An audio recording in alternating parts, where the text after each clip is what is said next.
1300 hours, Pakistan Standard Time. Assalamu alaikum. This is Radio Pakistan. The news read by Ali Ahmed. First, the headlines. Pakistan and the United Arab Emirates have agreed to develop an institutional mechanism to strengthen the bilateral relations. As the second wave of coronavirus intensifies in Pakistan, 83 more deaths and 2,972 new positive cases were reported during the last 24 hours. In Indian illegally occupied Jammu and Kashmir, the Kashmir Freedom Front has strongly condemned the Indian brutalities on the innocent people in the territory. At the United Nations, China has urged for broadly representative and inclusive future arrangements for Afghanistan. And now the news in detail.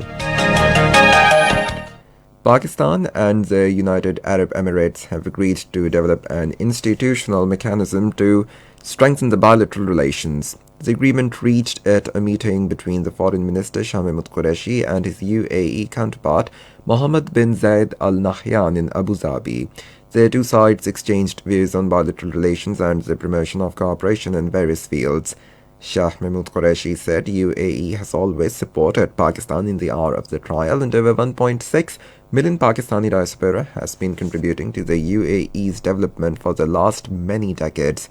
He also apprised his counterpart of the difficulties being faced by the Pakistani community in the United Arab Emirates and stressed the need to address these issues at the earliest.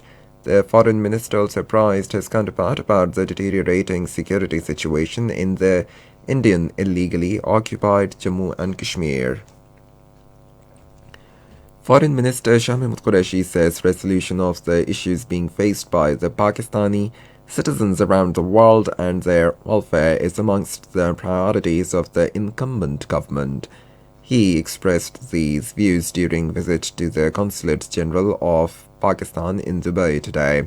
The Foreign Minister directed the Consul General to use economic diplomacy to acquaint the investors of Dubai with the best investment opportunities available in Pakistan.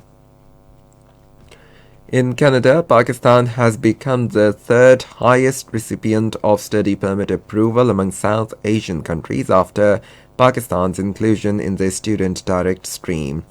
According to a press release issued by the Pakistan High Commission in Canada, the data shared by the Canadian side disclosed that the rate of study permit grant and the extension in respect of Pakistani students has also increased from 33% to 46%.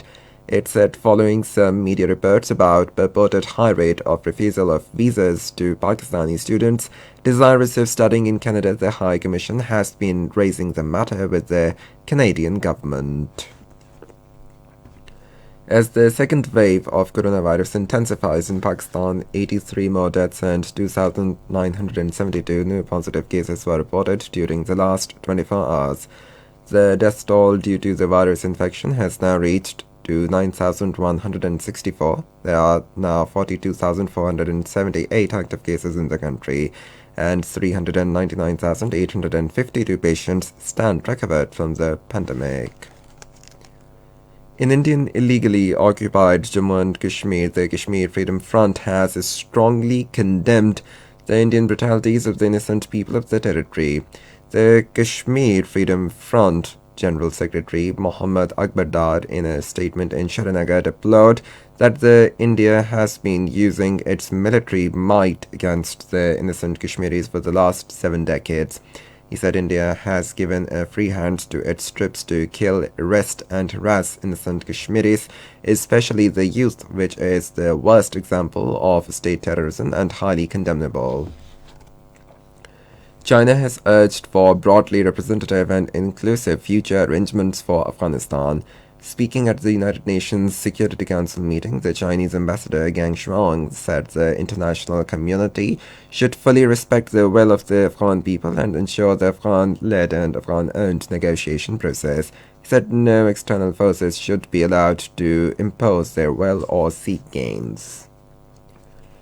Saudi King Salman bin Abdulaziz and the United States President Donald Trump have discussed regional security and bilateral relations.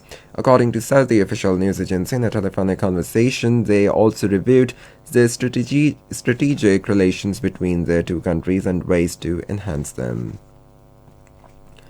Iran has rejected the suggestion of International Atomic Energy Agency chief that reviving Tehran's nuclear deal after a new United States administration comes to power would require striking a new agreement. Iran's ambassador to the United Nations watchdog, Kazem Garibabadi, said presenting any assessment on how the commitments are implemented is absolutely beyond the mandate of the agency. In the first T20 of the three-match series against New Zealand at Auckland, Pakistan have set a victory target of 154 runs. Earlier batting first, Pakistan scored 153 for the loss of 9 wickets in 20 stipulated overs. And that is the end of the news. For more news and analysis, log on to our website radio.gov.pk and also watch live video streaming of our bulletins on the link facebook.com/Radio Pakistan News.